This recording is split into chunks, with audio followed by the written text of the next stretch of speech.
Welcome back to my channel. So today I'm going to make a whole food plant-based mixed bean soup.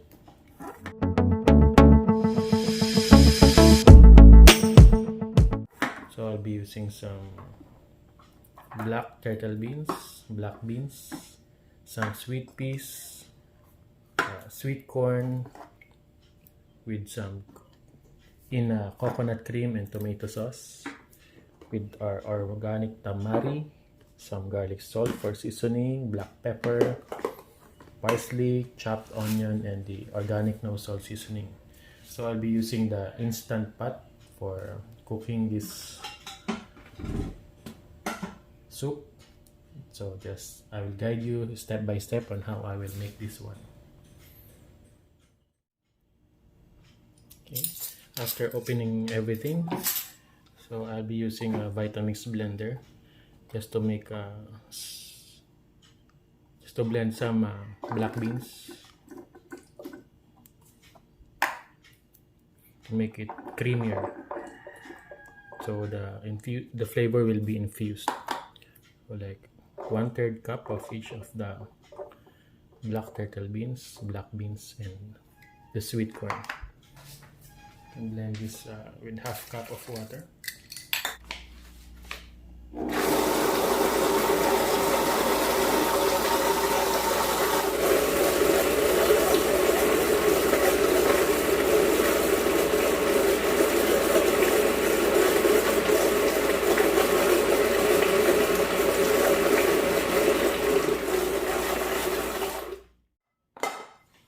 Put everything inside: corn, beans,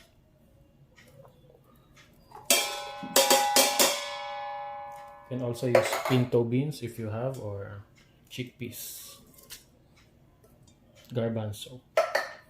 So everything's inside. Just put the tomato sauce,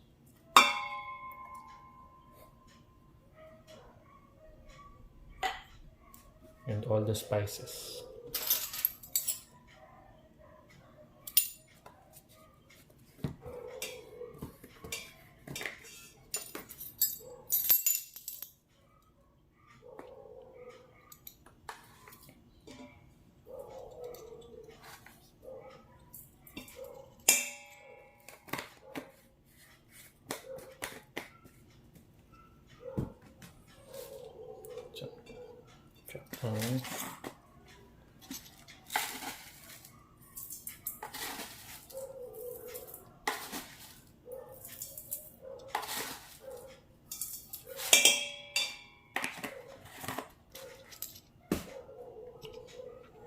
Parsley flakes,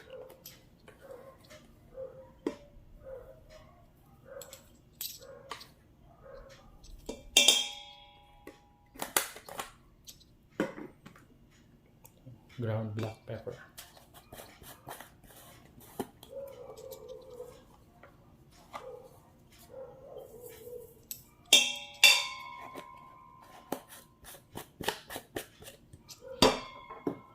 some smoked paprika,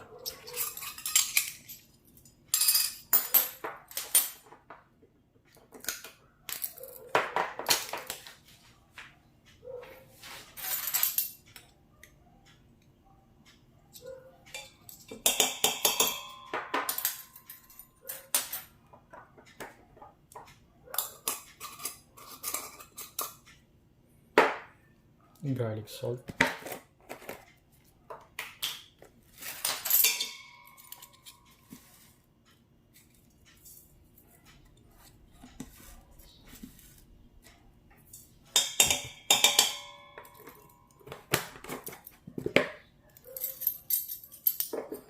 and your organic gluten-free tamari.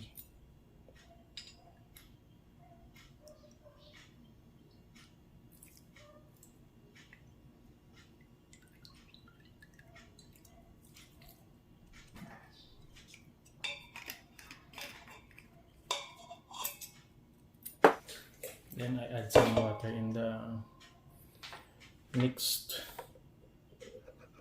black beans and corn. around 1 liter. Then add your coconut cream.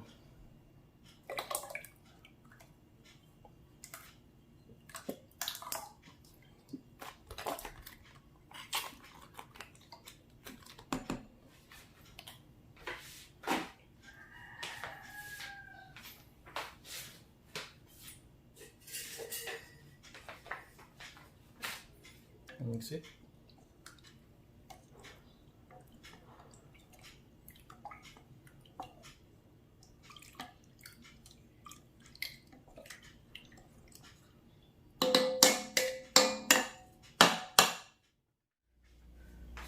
We'll put it in the instant pot.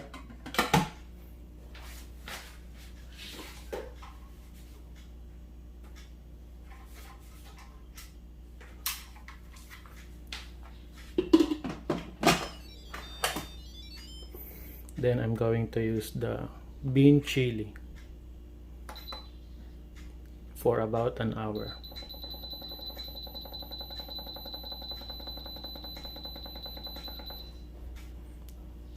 So, and let's wait for the final result.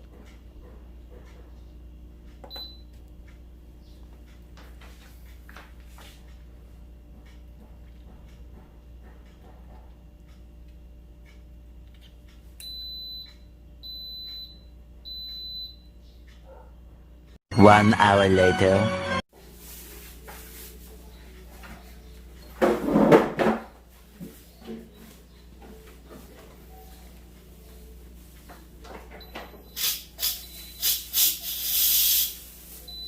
Smells really good.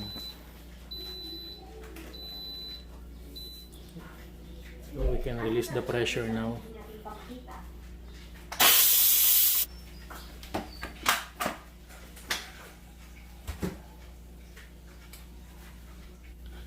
Here it is.